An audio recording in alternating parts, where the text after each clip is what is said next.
Welcome once again to the Healing Arts Encounters in Art and Medicine here at the Berlin University of the Arts. My name is Lukas Feireiss.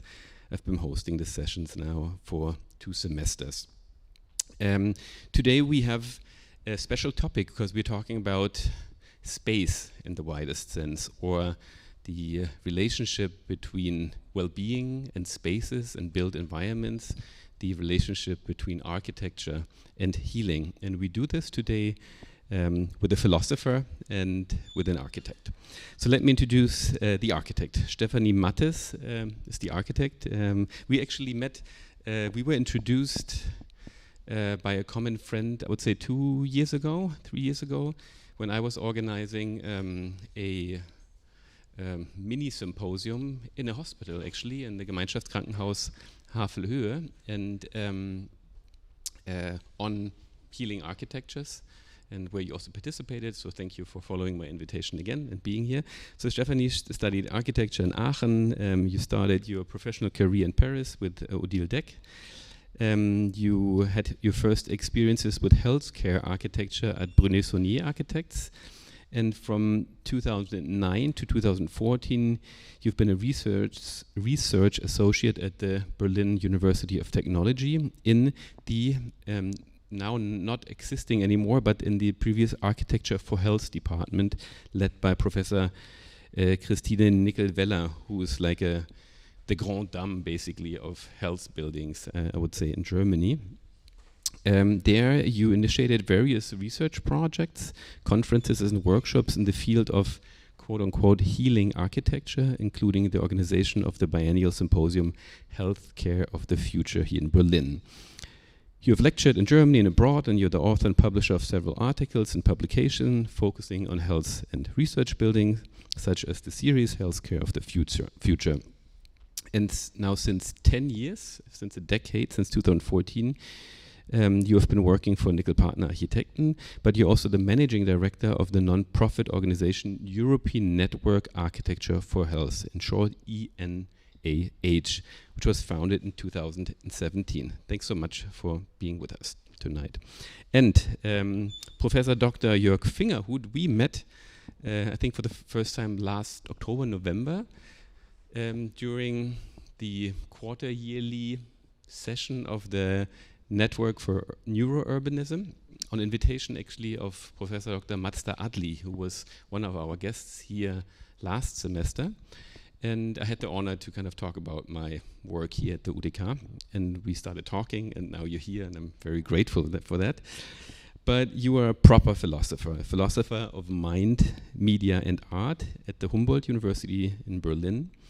And as an empirically engaged philosopher, you conduct your own experimental research, and you collaborate with artists and architects, as well as neuroscientists, psychologists, and medical researchers. In general, you are interested in the effects of cultural artifacts, the built environment, images and films, the visual arts, on the mind and on mental well-being. Joerg founded the Arts and Minds Lab at the Berlin School of Mind and Brain, the Department of Philosophy at the Humboldt University. You also co-head the research group Neurourbanism at Charité Universitätsmedizin Berlin.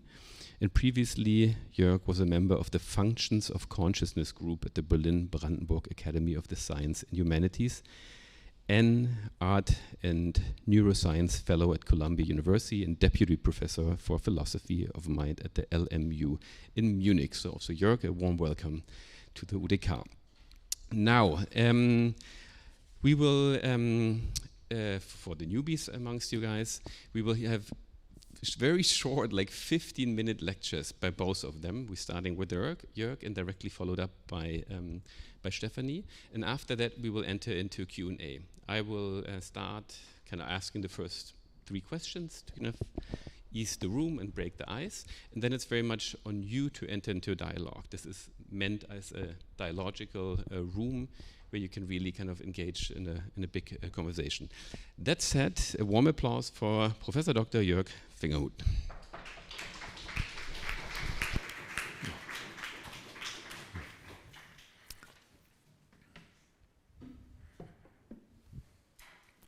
Okay, thanks Lukas for the very generous introduction. I like that you said I'm a proper philosopher. I'm not sure if every philosopher would agree. So I'm going to talk about my trajectory as an experimentally working philosopher. So you mentioned the Arts and Minds Lab, which is actually where I have all my research projects combined into a group. But I collaborate on two main research projects at the moment. Both you can see here. One is the research platform Neurourbanism. I'm going to speak about that towards the end, on the impact of the built environment, art in the city, and well-being. And the other is Artists, which is a project on art and research on transformations of individuals and societies. So there we look on the potential transformative of art. So, very untypical for a philosopher, I'm going to only show you slides with statistics and some artworks. So no quotes. Basically, I want to make you more interested in kind of the research I do. This is my very first published empirical study. And in these studies, we were asking whether or what makes you the person you are. And there is a theory out there claiming that your moral values is very important to your identity. So if something in your moral values would change, you would change as a person. And the way we conducted this study is to ask people, imagine you were pro-life, now you're pro-choice, to what extent would you consider yourself the same person? So this is our counterfactual conditions. Basically, you want to know what kind of concepts do people actually use to think about identity. And what they found in those studies, before we did our studies, is that morals are very important and that aesthetics didn't seem as important as morals. We didn't believe that, and we wanted to go back to this kind of question. What they did in those other studies is they compared a lot of different of those vignettes, they're called, and then they found kind of if people compare moral or political changes with aesthetic changes, they rate them less important. What we did instead is we asked only one question. So imagine, for example, that your music taste changed from liking classical music to country. To what extent would that change you as a person compared to one of those more moral choices? And this is one of the main findings I can show you. There's basically no difference between the moral self-effect and the music self-effect. So the higher the ratings, the more people think they're a different person after the change. So this is basically showing that morals and aesthetics somehow seem on par. These are some of the other things we tested. So we compared aesthetic changes in this, so that was nice that you played music in the beginning, music preference changes to food preference changes.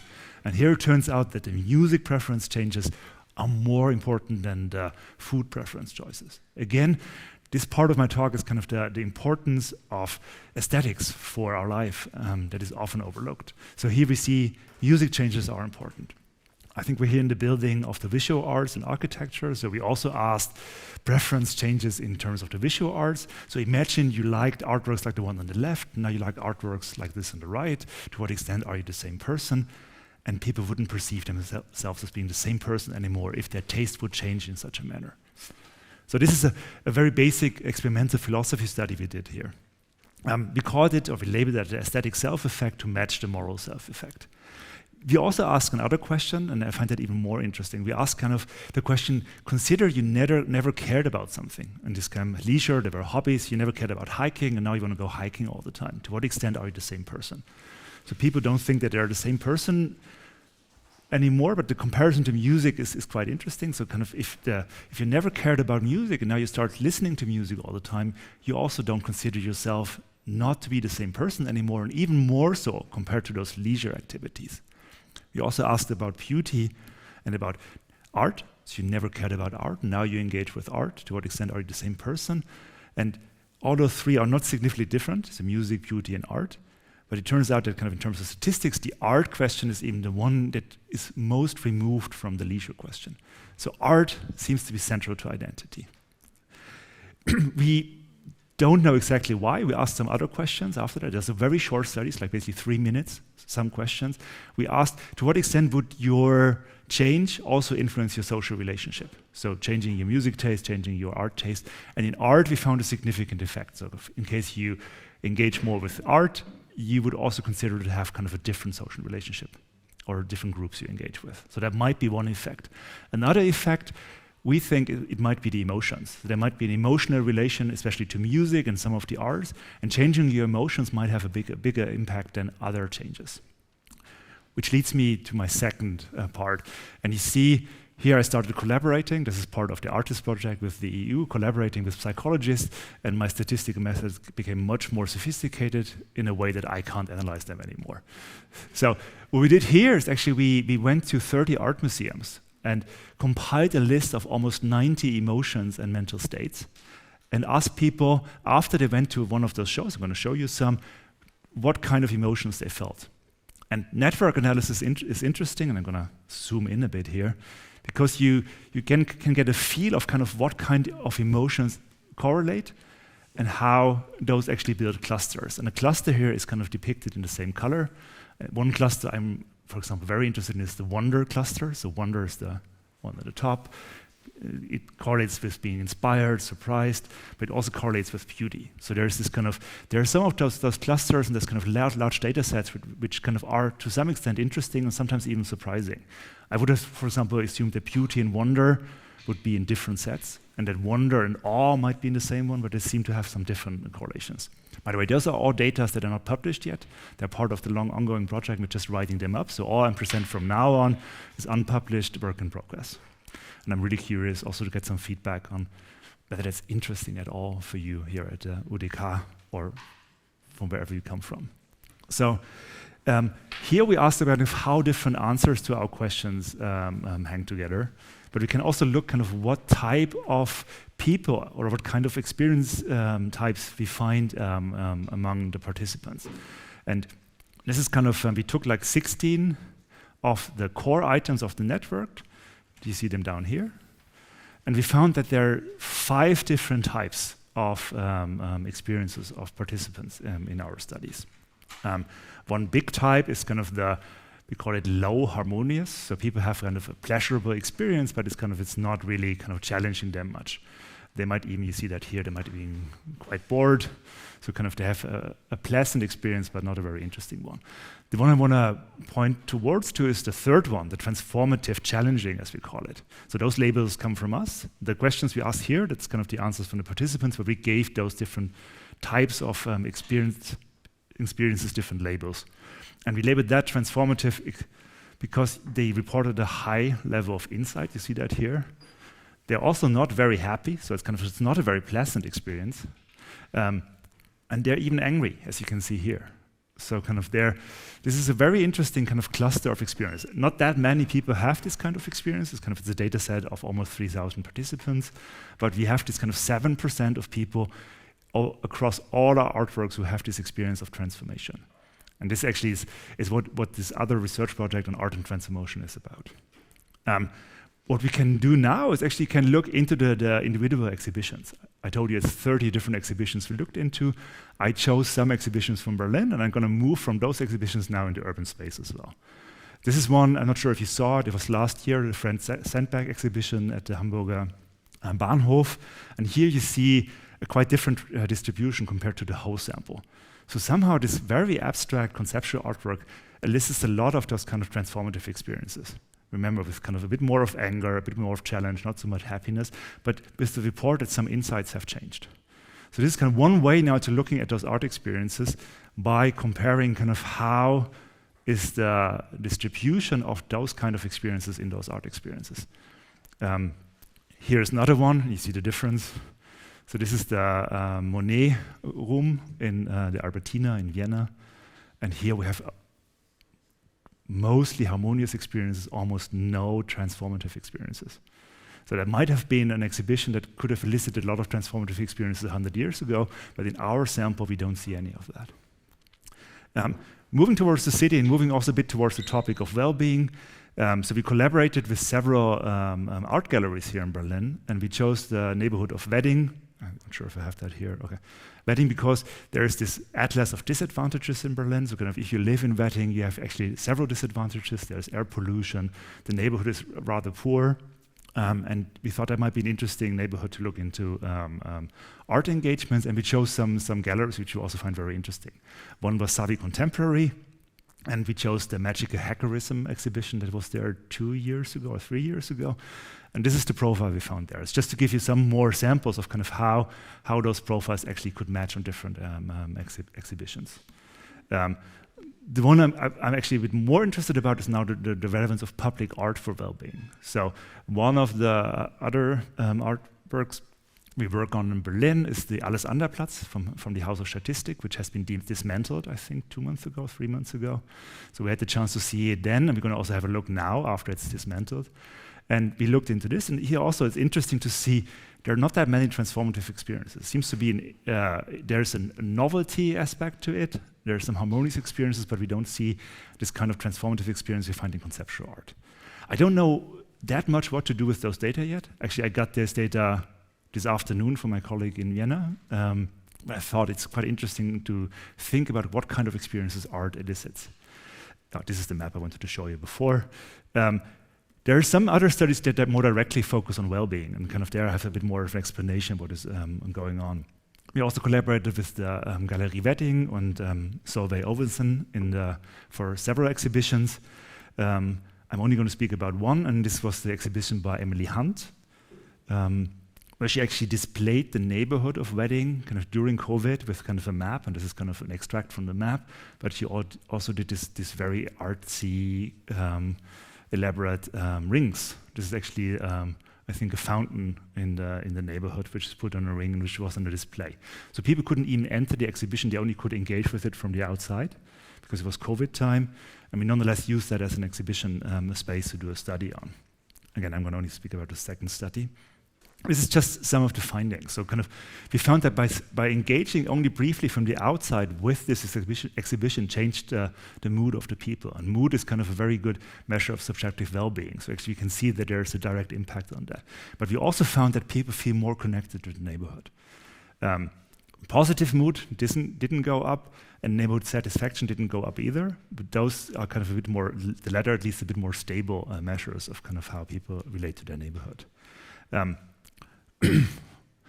One thing before I move on to the final neurourbanism and well-being talk. So kind of we did something that's called a principal component analysis. We looked kind of how the different emotions people reported while seeing the exhibition, how they cluster.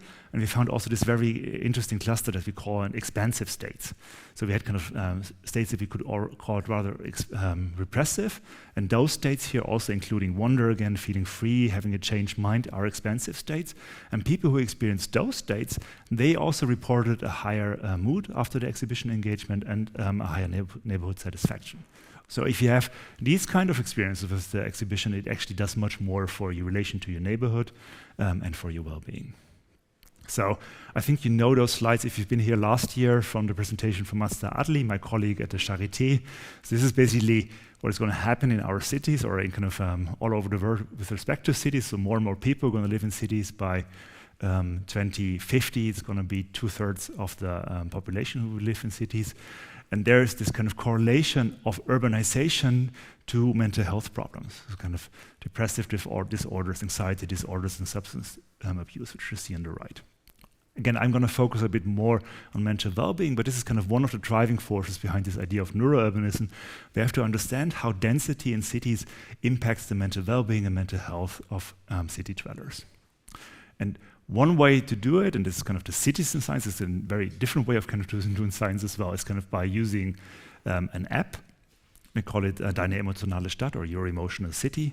And this was actually a video that was shown in the subway in December for some time to get more responses. This is the QR code if you want to partake. I'm going to show it at the end again.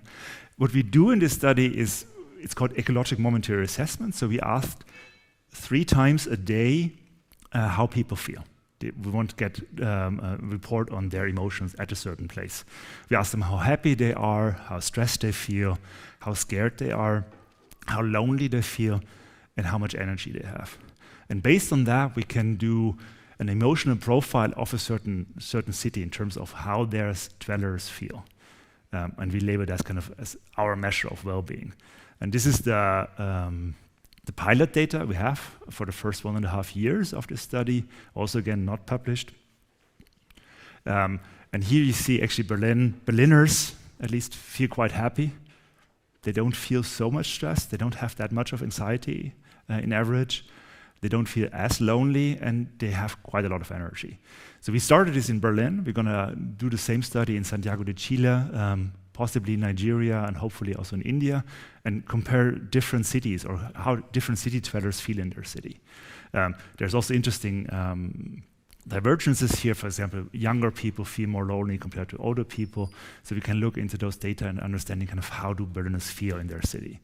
But we also ask about environmental influences.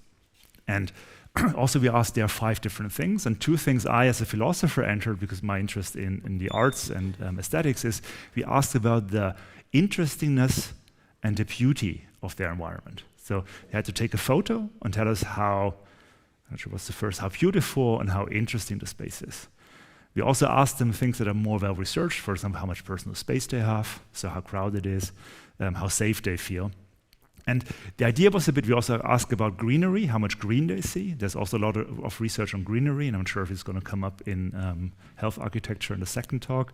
But we felt we have to go beyond this idea of greenery. There's a lot of greenery in Berlin, so it might not have this big of an effect. So the idea was to go into those expansive categories I just mentioned, and maybe elicit other emotions that have a positive impact on well-being.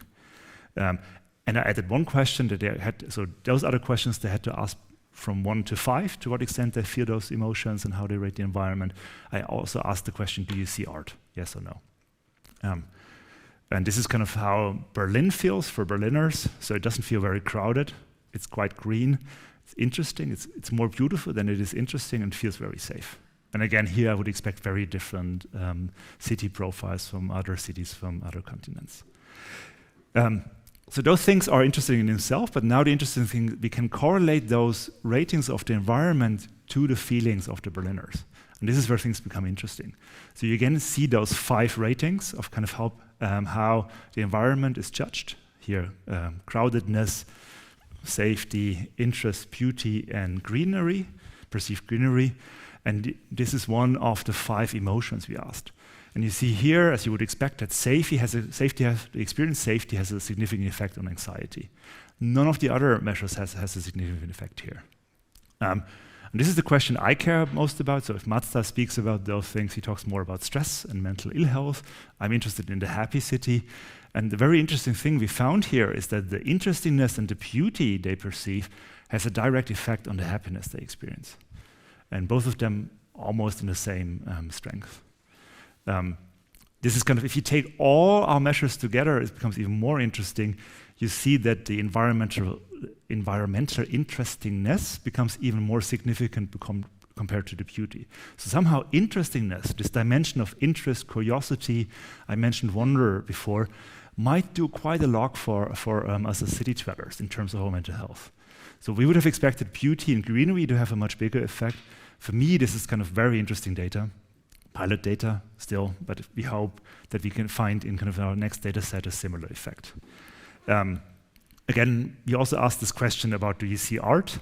These are some of the locations people reported that they saw art. And we also asked people, so we couldn't correlate the art question as well as the other questions to the mental outcomes, because it was a yes/no question. But this is kind of one indication that art might be relevant. So this is kind of the 700 times they didn't see art, and to what extent they rated this place they were at as being interesting. And this is when they saw art. And as you can see here, there's a significant higher rating of interestingness of the space when they see art compared to non-art. And given what I just showed you, this impact on mental well-being, so there might be kind of an effect of cultural spaces and perceived art in the environment on our mental well-being. I think I tried very well to stay in time. I stayed in time. If you have any question, if you want to collaborate with us, we have a lot more studies. We're also going to do an art intervention here at TU Berlin. Isabel Sanders is sitting here from the mobile brain. What is the lab called? The Berlin Mobile Brain Body Imaging Lab. So we're going to do a lot of studies in next year on those topics. We try to get beyond the impact of green spaces and actually include more of those kind of cultural art and social spaces that are mediated by art. And as you have figured by now, so the collaborations is very important in my research. These are the people in my group. These are the collaborators from Charité. in the neurourbanism project, and Matthew and the others are instrumental in working with me on the ARTIS project, and I wanted to thank them as well before I finish my talk. Thanks so much.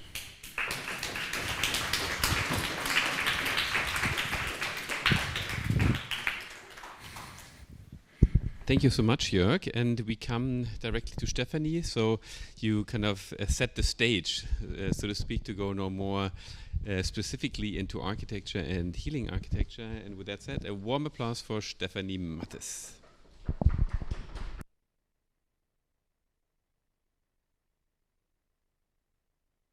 Okay, funktioniert es? Yeah, okay. Yeah, thank you very much. Thank you for inviting me. Super nice to be here in these sacred halls of UDK. Big honor and also great initiative, this encounters of art and medicine. This connects very well to what my ambition is in this network architecture for health, INA, because I see myself not so much anymore as a researcher. I have been at the university, I have been an architect, and now I'm a little bit a generalist. I'm doing a bit of everything, as all architects more or less, but I see myself more in that position of trying to bring people together from the healthcare world and the architecture world. So this is absolutely the right place to be here. So thank you very much. Apologies for my not so good English, but how many are here who are actually just English speaking, not German? So not so many. So all the rest of them, well, you will excuse if I talk a little bit strange sometimes. So now we have been talking about how we are going to do these two sessions, and the idea was to talk about space and architecture and urban space and medicine, and I said I'm going to do both the urban space and the hospital architecture and the connection to healthcare.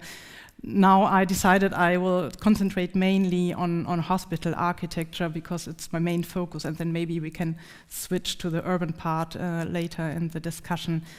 Because hospital planning is what I come from. I'm an architect, as I said, and I somehow slipped into the architecture of hospitals when I worked in France. I've been there in a big office who are doing big hospitals, great hospitals, but to be honest, architecture of hospital is not the sexiest thing in the world for architects in the beginning, because it's really something you don't really, you won't get big architecture prizes for hospitals. Yeah, you want to build museums and nice places, but hospital is a little bit what you see here, what you imagine when you hear the word hospital. You think about long hallways and not so nice places, not so places which are emotionally interesting to connect to your speech.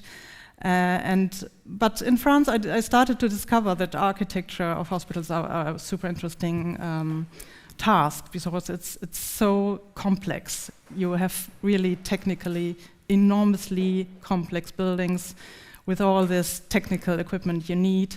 So it's basically the difficult laboratory space you're building, operational theaters you're building. You have functionally very, very complicated tasks with all these different functions and flow of users you have to somehow bring together in this complex 3D puzzle of huge hospitals.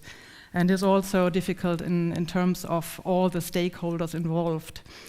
And when I then came to Berlin and started to work in the Department Architecture for Health at TU Berlin, it's only then when I also came to this other aspect of healthcare architecture, the aspect of what exactly does this space do with the people who live, or not live, but work, and are being cured and are being healed and suffer in there and have fear in there.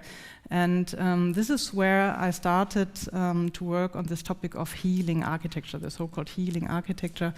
So mainly the question of what is the impact of architecture on patients, on staff, and on relatives in the hospital. And the question of how can I, as an architect, improve that impact of architecture, because of course we know that space does impact you and your well-being and the way you experience your life. This summarizes more or less the impacts of architecture on a person. It's your senses, it's by your physical well-being, it's by your mental well-being. I'm sorry that these slides are German. I didn't have the time to switch them. Architecture also has a political and societal impact on you, on your life, and of course a social impact on your behavior, on your encounters. So, as you already said, I have been involved in different programs, research papers, and also conferences which dealt with this topic of healing architecture and the impact of space on health. And this is very, very simply summarized a literature study we did about space and the impact on the patient and also on staff in hospitals. And we can link different factors like light, nature, acoustic environment, the quality of air, the quality of the spatial layout of the interior and also of art. We can link this to certain impacts, which would be stress of a person or a social interaction or good or bad orientation or the overall satisfaction with the place. So this is quite abstract, so I would just go through some of these points in a bit more, dive into some of these points a little bit more deeply. So this is light. Light is one of the topics which is really much researched about in the context of hospital architecture. We can prove, or studies have proven, that light, a good lighting of patient rooms, for example, can impact the length of stay of a patient. A person which lies next to the windows has significant less length of stay than one living on the other side of the room. That has been proven by one of these studies, for example. Light has also an impact on your biological clock. When you have appropriate lighting, which simulates more or less the daylight, with light, the sun rising in the morning, the sun staying high, and the sun going down in the evening. When you simulate this in the interior, you can thereby impact the sleep behavior of persons, and so contribute to a better sleep and wake rhythm of ill persons, for example. So these are just some examples I can give to underline what I want to say. Of course, it is also very has also a big impact on staff. We tend to forget staff when we talk about healthcare architecture because we are so much focusing on patients and on their healing process. But it's of course the staff which is staying in a hospital for the whole day and for many, many years, while patients only stay there for a few days. So having a good lighting in the parts of a hospital where people really work is one of the main issues one has to consider. Greenery is also one of the most heavily researched topics. You already said so, that we were going to talk about this. So there are lots of studies which really underline this hypothesis that green spaces are most beneficial for persons in the hospital context. So if you want to do a healing environment, the easiest thing to do is to integrate green in your building, be it by therapeutic gardens, be it with courtyards, be it even with the view on on a green scenery. Even the view on green screens, like artificial screens, have been proven to impact the health outcome of patients in hospitals. And it is also proven that, for example, for staff, if they have the possibility to spend their breaks in green settings, that can influence their stress levels and that can influence their potential for recovery during the breaks. Spaces for communications are a big issue because communication between doctor and patients is often severely, often is not possible in hospital contexts. Often these communication or these talks between doctor, patient, or relatives, patient have to take place in settings where there's no appropriate atmosphere or not the calm and the you would need for real talk about severe issues. So these talks might take place on hallways, as we saw in the first slides, while spaces for communication are often neglected in hospital planning. Heat will, of course, be one of the most important issues in the upcoming years. We are facing times of several or up to 30 heat waves are predicted by 2100 by the Lancet Countdown. More than 30,000 additional deaths in Europe by 2030. So heat is one of the major issues hospitals have to deal with now when they think about how can we protect staff and patients from these heat waves. So this is also for architects to think about what can I do to protect buildings from heat without having Klimaanlagen. Thank you. Noise is certainly also an issue you're probably looking at when you look at the urban aspects. Noise, as in the city context, is also a big issue in the hospital context, because with all these technical equipments, all the going around of persons, of people in the hallways in hospitals, we often have sound levels which exceed the levels which are recommended by WHO, for example. And so we often have an environment which is the contrary of health promoting, because people can't sleep, people are stressed, people will be not be concentrated. So to reduce the noise level is one of the major tasks for hospital planning in order to have a relaxing and health promoting environment. This relates, of course, also to spatial issues like the question of single bedrooms or multi-bedrooms.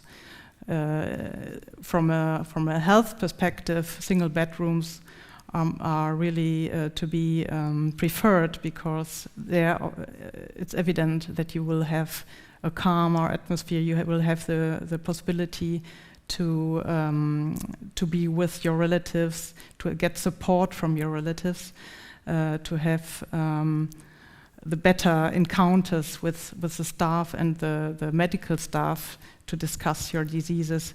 So this is one of the topics being discussed right now in healthcare architecture, but difficult to be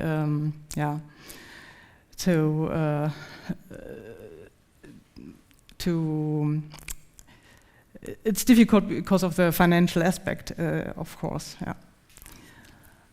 Hygiene, another example here is, for example, this question of where do I put the wash basin for the hand washing.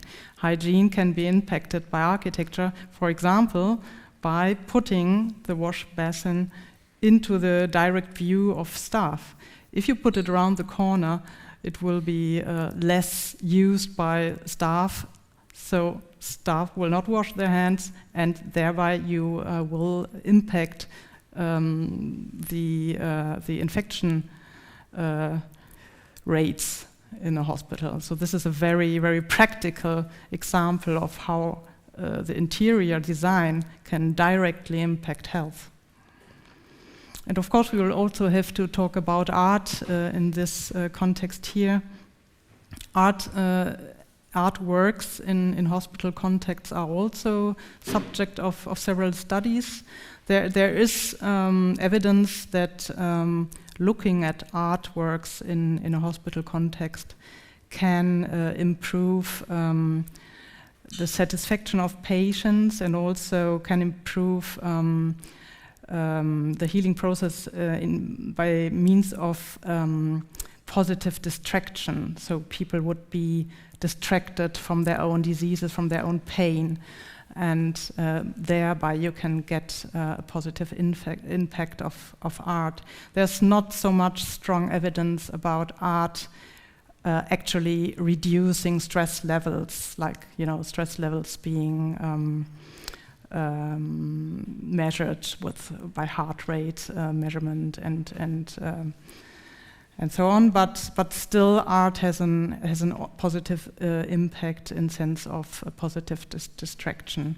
I brought here some examples from this is a hospital in Freiburg, where they did some really nice artworks, putting the art pieces directly into the patient's room, like here this ceiling, or for example this artwork called there's a silver lining on every cloud, so the people lying in the bed will actually have the view directly on this artwork.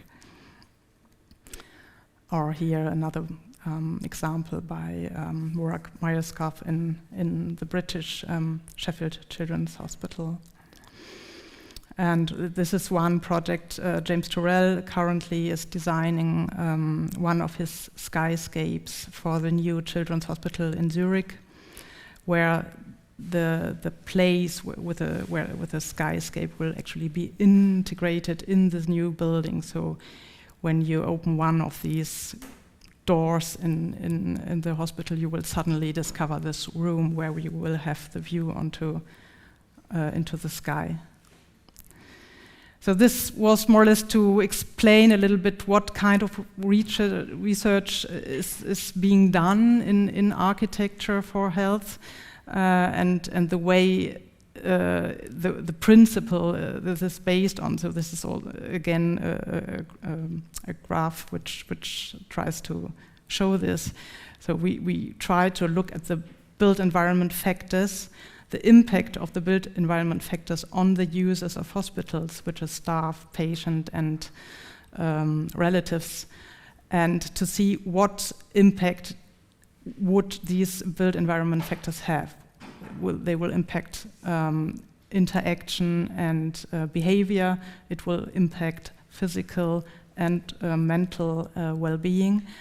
And the task of the architect would be to have the knowledge about these impacts in order to try to get benefits such as health impact, efficiency, but also economical and staff satisfaction benefits.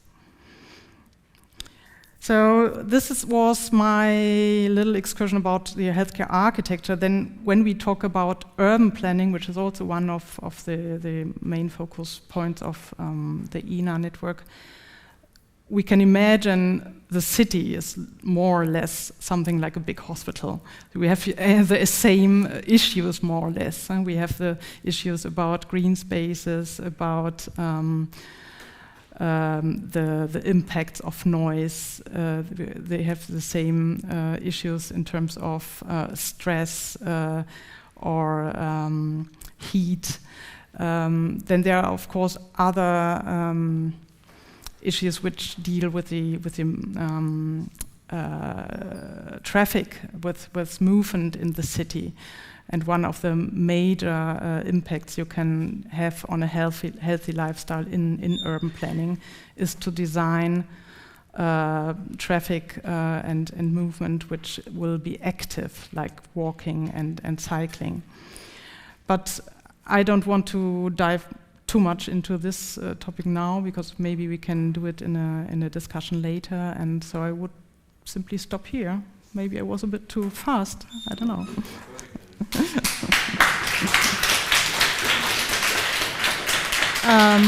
Yeah, may I just do one little advertising, because we are currently planning a summer school here in Berlin in cooperation with Charité, and we have 2 or 3 places still vacant. So this is an interdisciplinary summer school combining architecture, urban planning, and healthcare.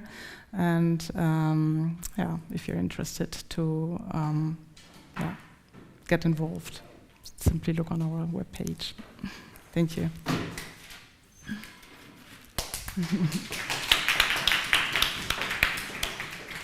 So now I would like to ask the both of you here on stage, and we can speak. And actually, is my mic on?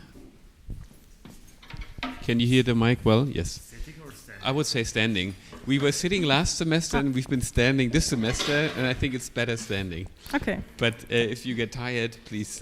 And we turn on a different light. No, yeah. So I think Stefanie, you built the bridge already with your last or second to last slide on the applicability of all the things that you showed us in the specific context of the hospital to the urban environment. And this was also the question that I was thinking about when listening to both of you, and how far these very specific contexts can actually be applied to general, and how the different categories that you both presented, in your case the one of light and communication and noise, etc., and the ones that you of interestingness and beauty, etc., like where they can be exchanged, interchanged, or where they kind of can be added onto one another. But basically, how you just ended the application of this very specific research on the larger built environment would be something where I'd be curious about your opinions. Yeah, it's a bit funny or strange that this research about the impact on health of architecture is so much focusing on hospitals, because you could adapt it on all kinds of building types. Maybe it depends from the fact that in hospital planning, architects and medical people come together, so there's a common interest to research about these topics. But yeah, you're right. You could, of course, adapt all these questions also to other building types like schools or offices or living, and there certainly also is research about it. But I'm not an expert there, so I don't know if you can jump in there, but or maybe somebody from the audience. But to my knowledge, most of this health-related architectural research is focusing on healthcare settings, and this correlates, of course, with this huge topic of healthy urban planning, which is a topic which is fostered by WHO since the 60s, 70s, or even earlier, and where public health and her urban planning and architecture really go hand in hand. But to my or in my opinion, there's still there's still a missing link somewhere. I mean, there are tendencies to research about healthcare and urban planning and so on, and there's a lot of knowledge about the healthy city and health promoting urban planning, but this knowledge is still not really integrated into the reality, the practical reality of city development. We can take this as the follow-up question, but first now your answer to my question. So I think the nice thing about hospitals is it's a confined space. Sound is okay for all of you guys? Yeah. Very controllable. So our data is much more messy. So we have data from all different building types.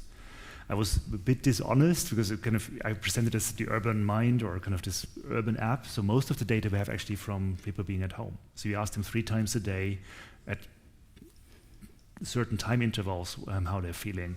And I think 2/3 of the data are actually inside spaces, and only 1/3 is outside spaces. So we have those mixed data, and in the future actually we can see kind of whether some of those claims we make now based on the whole data set actually are different for public spaces compared to private spaces, semi-public spaces, workspaces. So I think that's one of the most interesting questions we have. But I also have one prediction what might be one of the missing links, and that's kind of why I started also with the topic of aesthetics. I think this kind of looking at green spaces alone in our data set doesn't have an effect as much as kind of it's only mediated through the beauty of green spaces or the interestingness of those spaces. If the green spaces are beautiful, they have a positive effect. This is hardly ever researched in those hospital settings, so those aesthetic categories don't play a role. We ask sometimes about liking and those things, but it's not the same. Also having those 2 dimensions of interestingness, you mentioned people become engaged and kind of don't focus too much on their own problem, they change their perspective, that might be one function. Beauty might have another function. Looking into those aesthetic dimensions, I think, would be one of the ways to actually provide a missing link between those different levels, because I think the aesthetic evaluation of the environment is much more central than we normally acknowledge.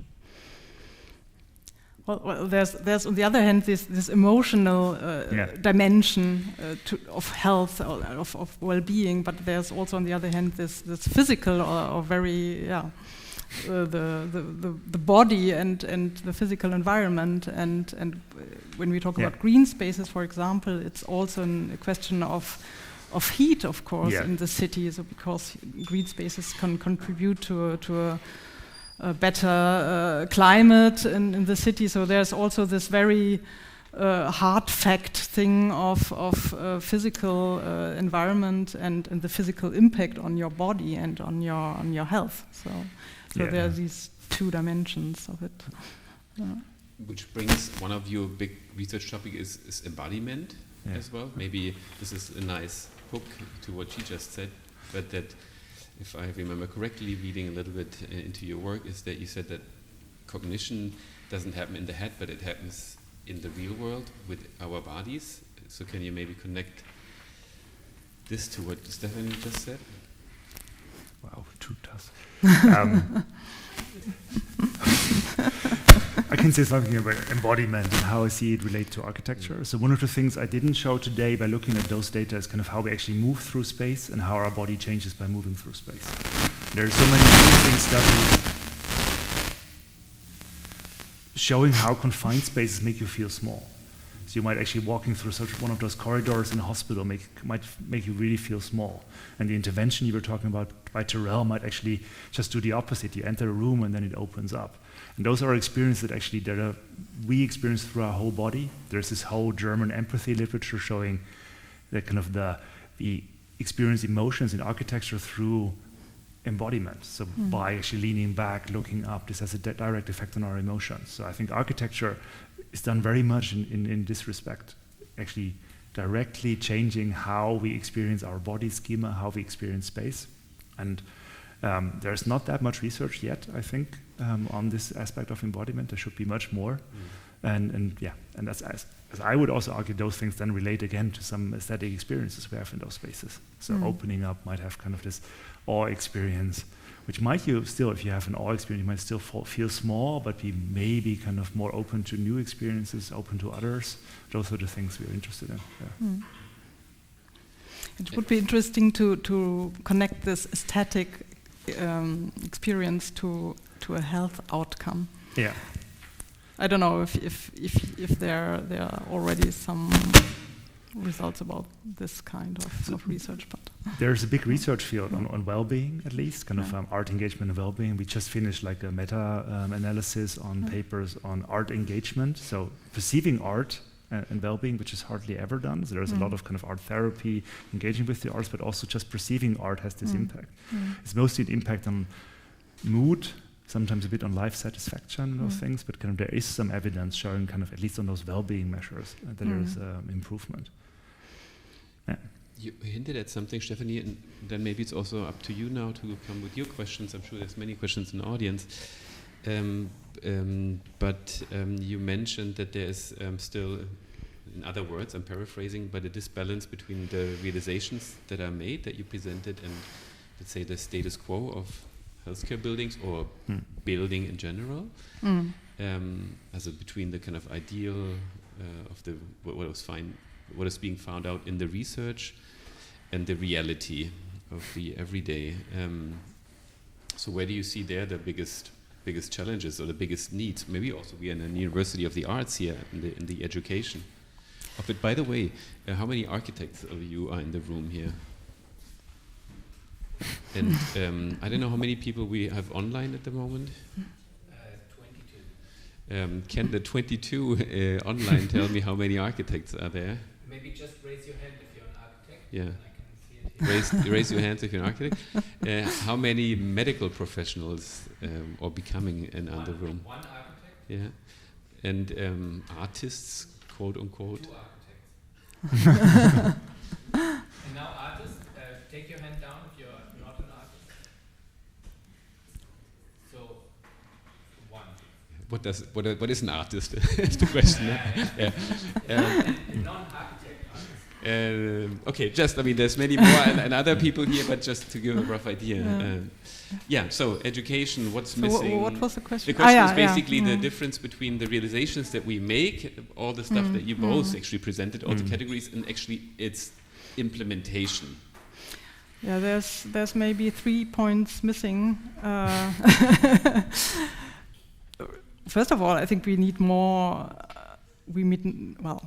This is always the researchers who say that we need more research. We need more evidence. We need more.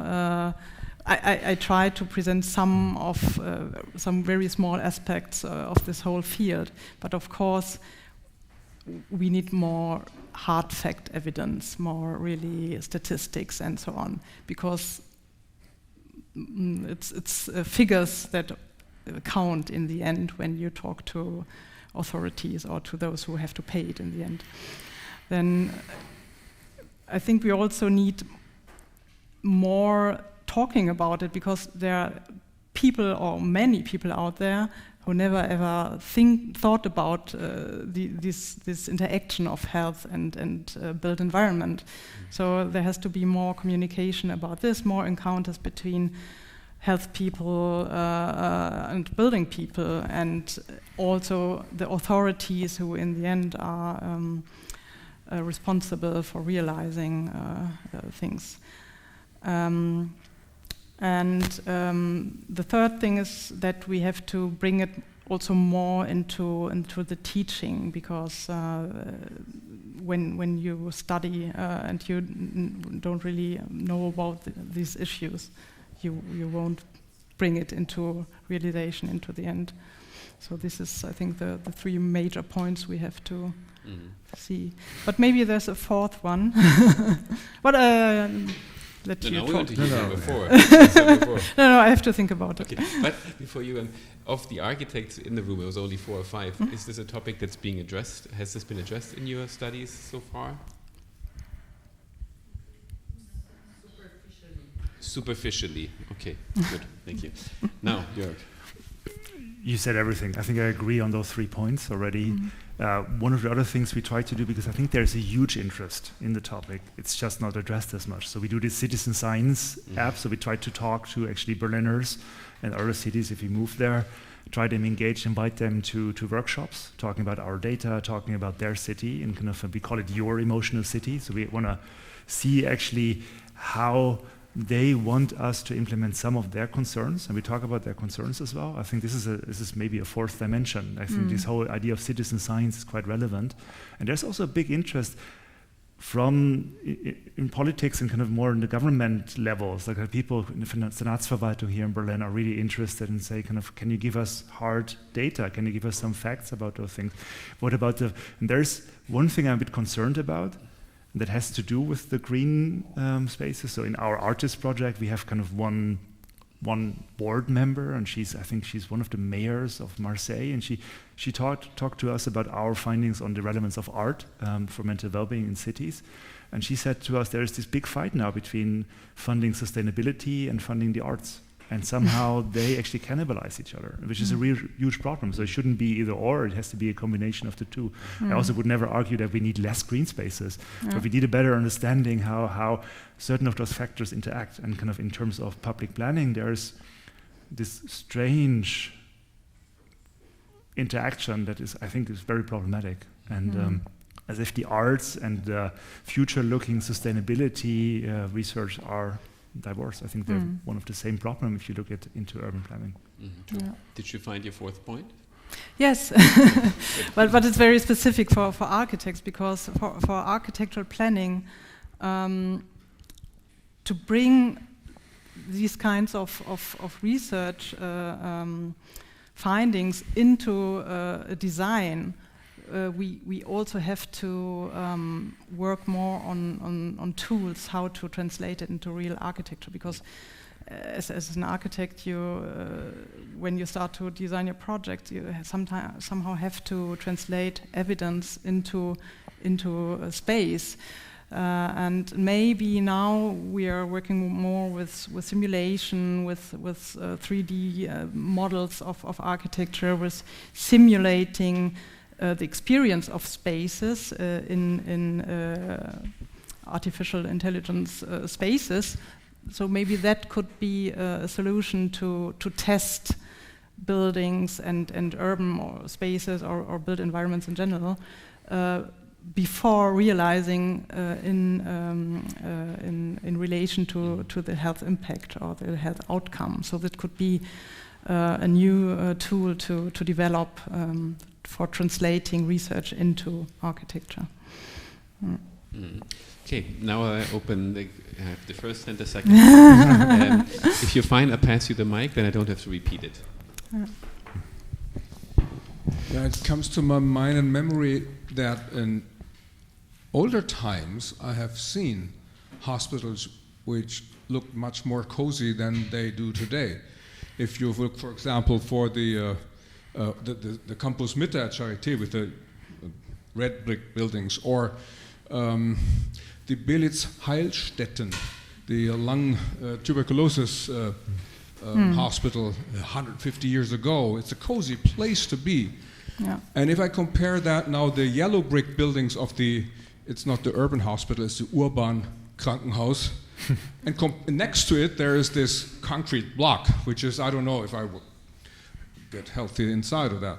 So with these long aisles and everything. So does it mean that at that time, people had knowledge of how to build hospitals and make people, cure people and make them healthy? And this knowledge has been lost? Or is there, as you say, evidence, is there no evidence that a cozy place doesn't contribute to healing? Well, this is addressed to your architects also. These buildings from Charité and also Belitz and so on, they have been built in a time where this type of pavilion hospital was still the most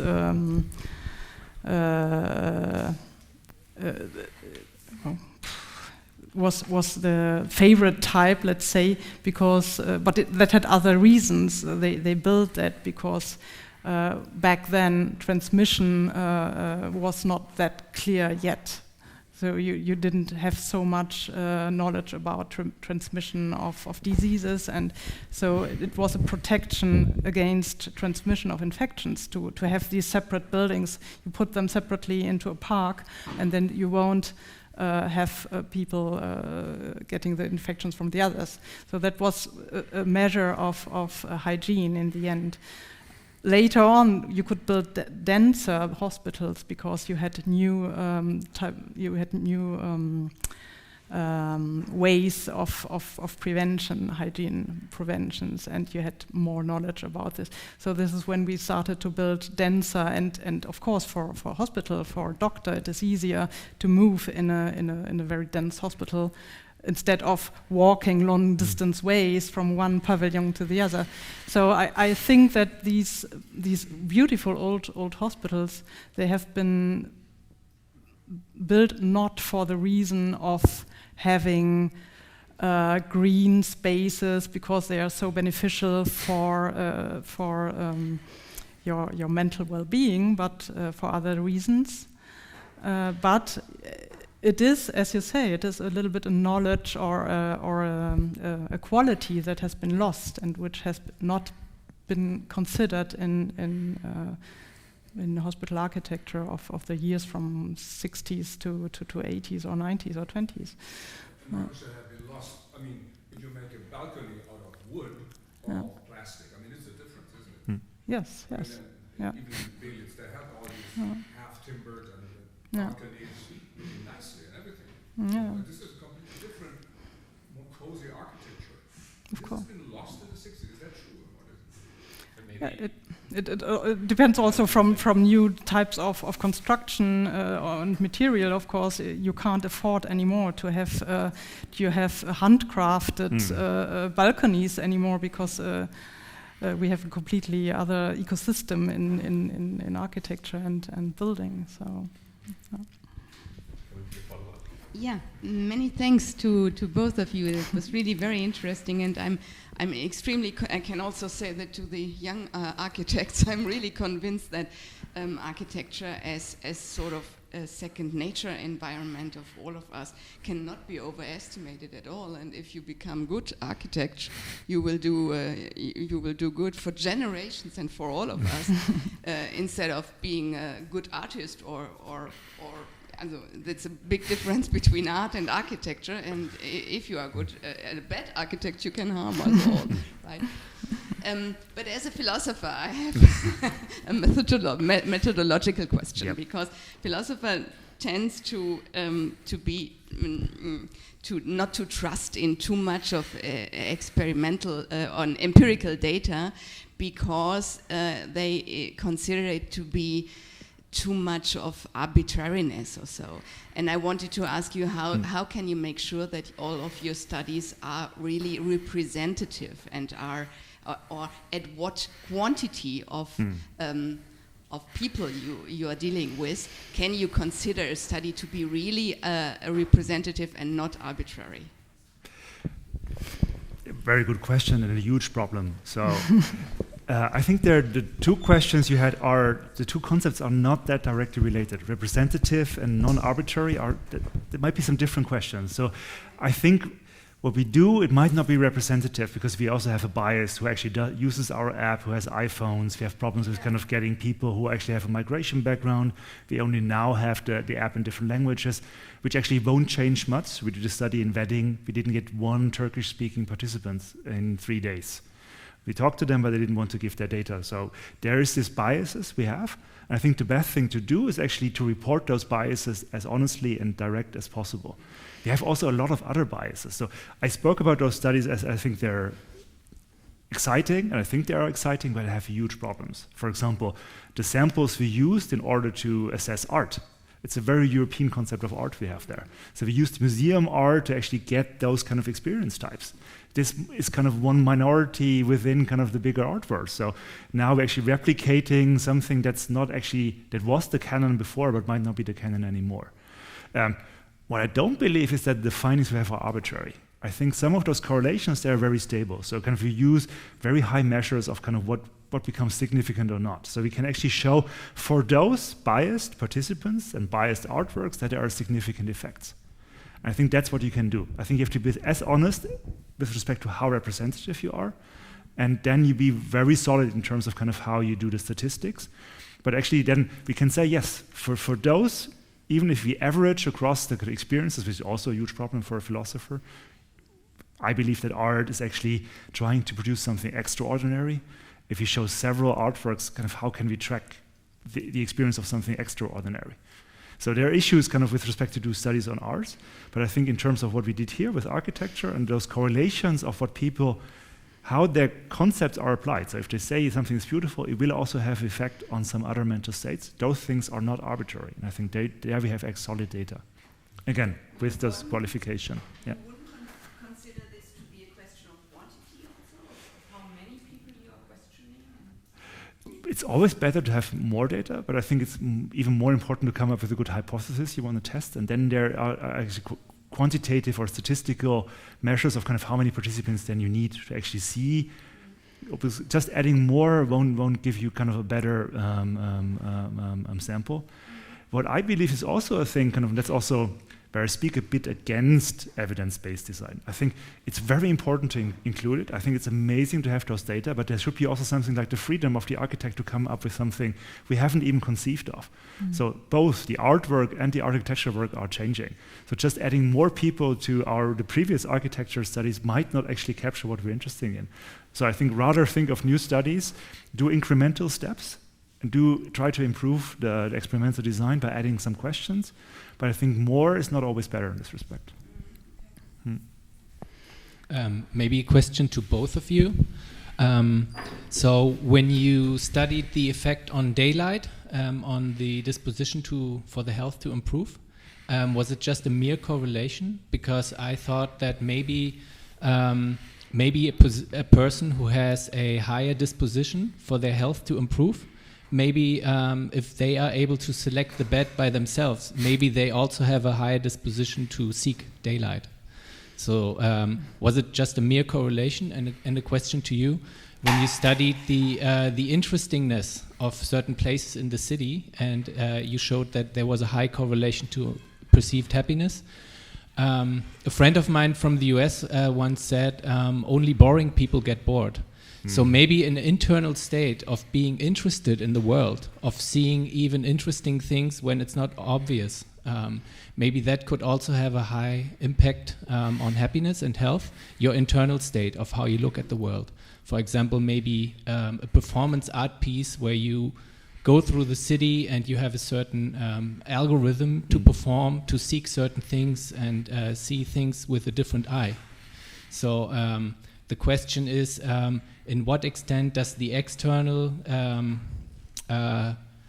bring out an internal state that improves your health, or whether the internal state is actually the reason why you seek, for example, to see something as more interesting, or why you would seek a spot in the room where there's more daylight.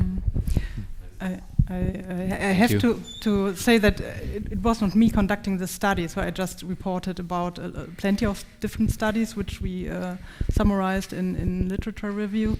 But if I remember right, this was simply a quantitative study, so they just measured people lying in this bed and that bed, and generally you don't choose which bed you get in a hospital, and then they just had lots of data, and then had the correlation of the stay of with this length of stay. So in my to answer about this question of this study.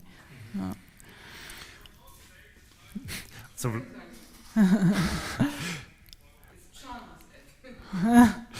so with respect to the question how internal states and external states interact, we wondered that as well. So also for our study, for example, we asked people to what extent they think that the environment or they themselves actually are influencing the emotions they have. It's like endogenous and exogenous influences. Because we felt if you just lost your job or you had a quarrel with your partner, you would have kind of, the environment wouldn't play that big a role. And it would be interesting to say what we just said, kind of whether then, if kind of an interesting space actually takes people who think that they are now more internally focus out of this state and get them more engaged with the environment, or whether beauty would do that more rather than interestingness. Those were some things that can be interesting and we should look at. Another thing we do, it's not the best measure, but there's this kind of big 5 personality measure we use. So basically we ask 10 questions to find out whether you're more open or more authoritarian or those things, and kind of so the openness to new experiences, kind of one dimension on those big 5s, and the more open it looks like, the more open people are to those experiences, the more they value art and those things. So we actually have some things we can correlate with more personality measures. Again, it's also this Urban Mind, the app, the Emotional City app is a very short questionnaire as well, but we have some indications that we can look into that. And I think it's very interesting to see that. And it becomes even more interesting when you move towards mental ill health. So we're not asking much about that. We ask about people how depressed they are to some extent on the new version of the app. And kind of see whether kind of actually there might be, if you're really depressed, the whole world won't show up in color for you anymore. You will have this complete kind of changes of the environment, and kind of how to actually get into such a participant, kind of that the environment actually has an impact. I think awe and wonder might be a good candidate, but how often do you experience awe and wonder in the environment? There are other studies on post-traumatic stress that actually only if you have those strong other emotional feelings, those will have an impact. So there's a lot of interesting correlation between personality measures, background, and the environment. Yeah. But there's the question again. Yeah, maybe it's an interesting correlation, but causation would be more interesting, because if you have a certain internal state, maybe you have a disposition to see beauty where it isn't obviously there. So how do you control for that? I mean, of course. What I'm worrying about is whether the internal state is a reason for both your perception of the world and for your disposition to improve mentally your mental health and health in general. I don't have a proper answer for that. I think it's a problem. I think what you would have to do is more controlled studies where you just manipulate that, or have 2 groups who have actually one condition or not, and then you can actually say more about causation. What we can show is mostly correlations between those data. Am I allowed to ask a question? Please, I just wanted to ask if you showed these findings about the emotional city, Berlin, and we have. You showed this graph about you feel safe or some other points, and I was just wondering: are these findings directly related to one specific spot in the city, and do you somehow also relate it to the built environment or the environment or the environmental factors which influence maybe this emotional state, or is this not part of the question? Great, I should have talked more about that. I tried to be in time and ran through the things. So actually, people get kind of this information that they have to fill out a questionnaire 3 times a day, no matter where they are, and then they have to do it. So we have also GPS data of not all of them, many of them. So if you actually decide to partake, please let us take your GPS data. We really handle them well. We're not going to sell them. They're safe. But then we can correlate it to kind of more objective measures. So what we're going to do is we're going to look into kind of population density, also traffic, air pollution, all those things we have data on. And Berlin is actually quite good in this respect, and we're collaborating with geographers who actually then will overlay their data and their kind of health protective and health deteriorating factors on our set and see whether it has an impact. Okay. So in the future, hopefully with more GPS data, we can actually do that. Yeah, interesting. Thank you. There's another question here, but maybe someone who hasn't asked a question, can I pass you the mic as well?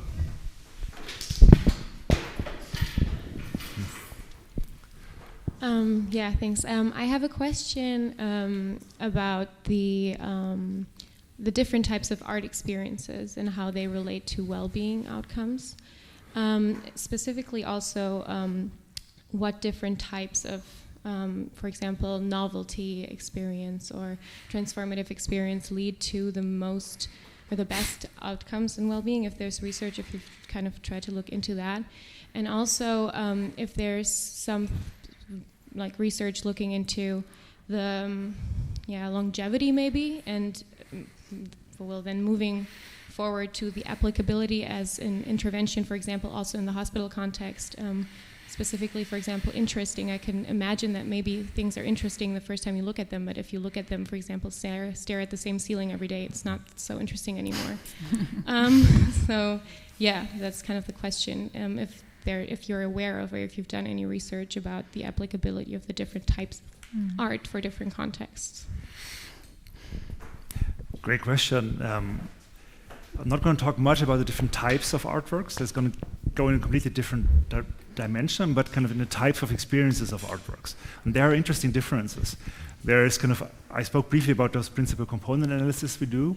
There are two different levels. So kind of the interestingness and beautiness of art is one dimension that is relevant, but there's also something like understanding and meaning is kind of also a very important one. And this is actually, that seems to be also very strongly and higher correlated to some of the mental well-being outcomes compared to the more open beauty and interest ratings of artworks.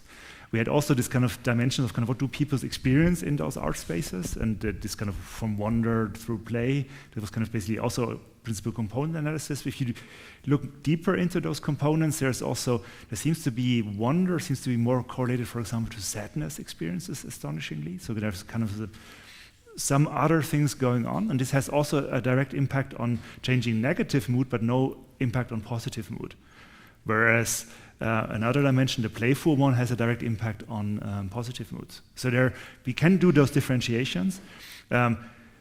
The way I presented the studies today, we don't focus on the kind of art, we rather focus on the kind of artwork and what people take from it. So it might be, somebody might have a wonder experience with a very different artwork compared to me. So somebody might look at a Kovics statue in public space and have a wonder experience, another might just like a colorful Calder mobile.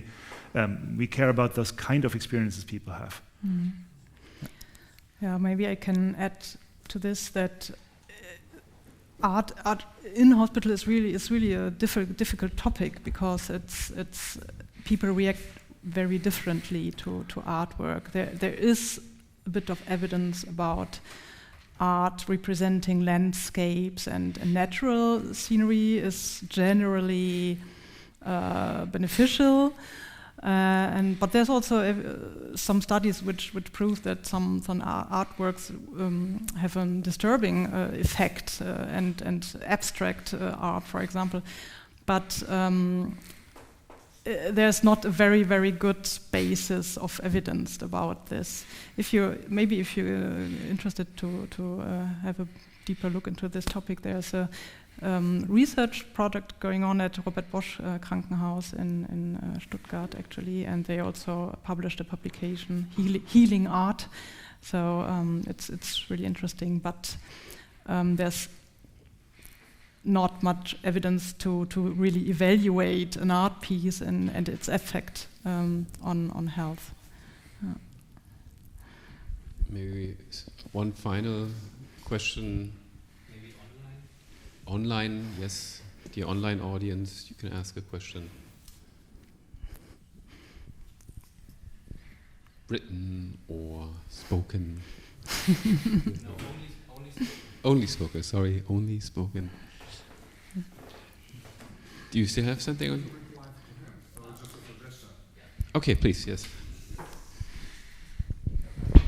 You asked the question is the way you see the world and how much you can be biased by maybe some depression or something. I mean, we have the beneficial constellation here that we have the Charité and the Universität der Künste all together, so we can ask the psychiatrist to just make a little screening for those who are undergoing the study to make sure that we don't have any depressive people within the pool. To make that clear, which could help a lot. Very pragmatic. Thank you for the pragmatism. I think what also helps is what you said, you're asking people during different times in the day. 3 times a day. Yeah. So I mean, it's the same person. So you can just have a relative. You can have relative data, and since the person is staying the same, it must be due to other factors, for example, the external environment. Yeah. So this is basically one of the next analysis. I'm saying a lot of things we want to do, but I think this is really exciting. We do time lag analysis. So I showed you those networks, the impact of the environment, interestingness, and beauty on mental well-being. You can also look what happens from T1 to T2. and see kind of which interaction is happening there. And we also see some very preliminary data that beauty and happiness are correlated over time as well. So experience of beauty and happiness, there seems to be something, that goes back to your question, there seems to be something that sustains itself to some extent.